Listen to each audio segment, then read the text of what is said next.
All right, Bygone Geeks, we asked for you to share your retro Halloween memories with us. And boy, did David and I get to take a trip down trick-or-treat lane. So today, we're really excited for you to get to join the Flashback in the Bygone Geek Halloween Spooktacular.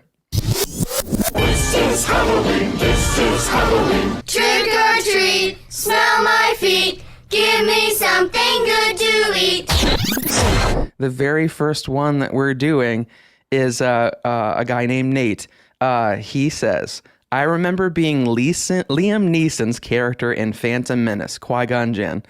And the weather in Northeast Ohio was just so chilly. He had to wear his winter coat over his costume. I'm assuming his mom probably made him do it. He says here he had a huge meltdown about it, and his mom convinced him to go with the whole thing because he could tuck his lightsaber into his coat pocket.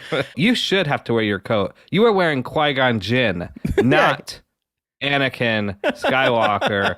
Now, I get that's from the Phantom Menace. You could have still dressed like the little pod racer that he is, not Qui-Gon Jinn. I'll call it Anakin right now. I'll stand by Nate. Qui-Gon Jinn is a much cooler Jedi than Anakin. Much cooler. He was not whiny in the slightest. He was silent and powerful. It's all Obi-Wan's fault. He's jealous. So the next one that we have is from Dink. He says that I loved one of the Home Improvement Halloween episodes.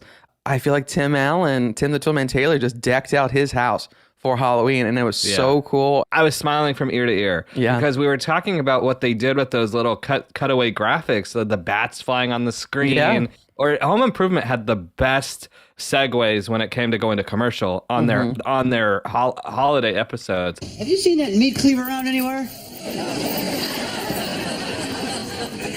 No, Dad. The next one that we have is from Deidre.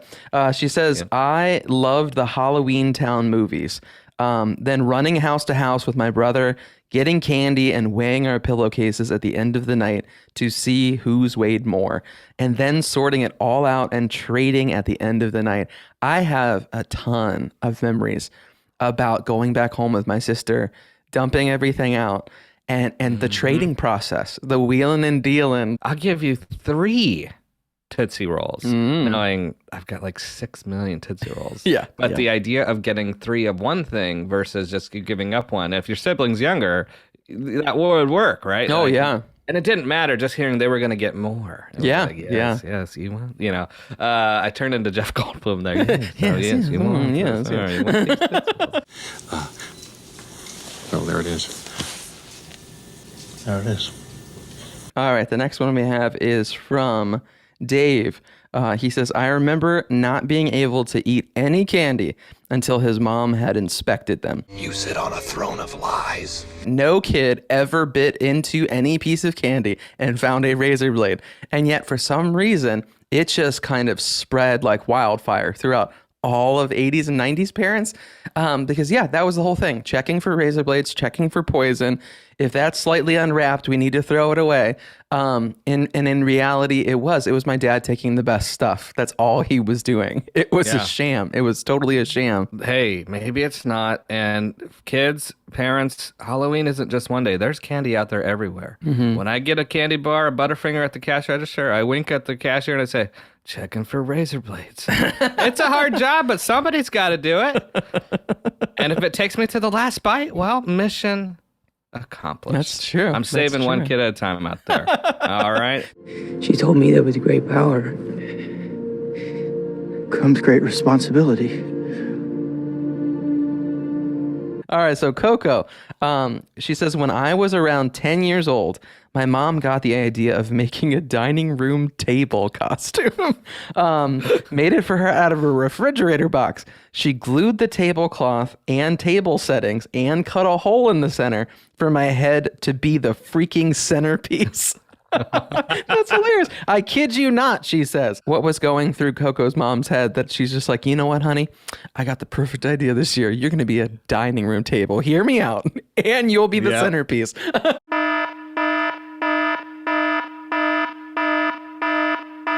So the next one we have here is Curtis. So the best time was just trick-or-treating at his grandma's house. He says we would go out, get a ton of candy, come back, and she would always have full-size candy bars, Krispy Kreme donuts, chocolate milk, and the smell of a fireplace. And the TV in the background would always have the OG Halloween playing. This isn't just a memory, it's imprinted in you. So I bet you Curtis probably, anytime he puts on Halloween, he probably reminisces just being at his grandparents, and probably every time he watches a Halloween movie, he wants some Krispy Kreme donuts. It's just like that they're linked forever in time now, That's really cool.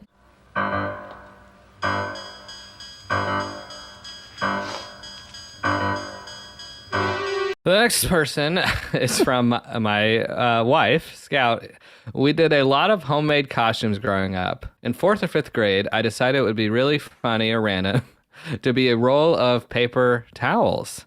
I didn't know her back then. She's my wife now. More specifically, a roll of Bounty, the quicker picker-upper. Of course, everyone was like, why are you paper towels? Yeah, I even feel like if she had met Coco, Coco would have been like, I know what I am and why, but why are you paper towels? And you chose to do this. My mom made me this. If our 80s and 90s nostalgia themed podcast gets a sponsor and it's Bounty, you know what? I'm happy with that. When spills are at their worst, Bounty's at its best. It's the quicker, thicker picker-upper. Keeping nostalgia alive, whether it's an object, whether it's a candy pail or a Halloween decoration, but more so keeping it alive in your head, keeping it alive in your memory is amazing. And I appreciate that from everybody very much so. Yeah, I gotta say a couple things. These are some of my favorite episodes when we do these memories, because it brings the Bygone Geek community together.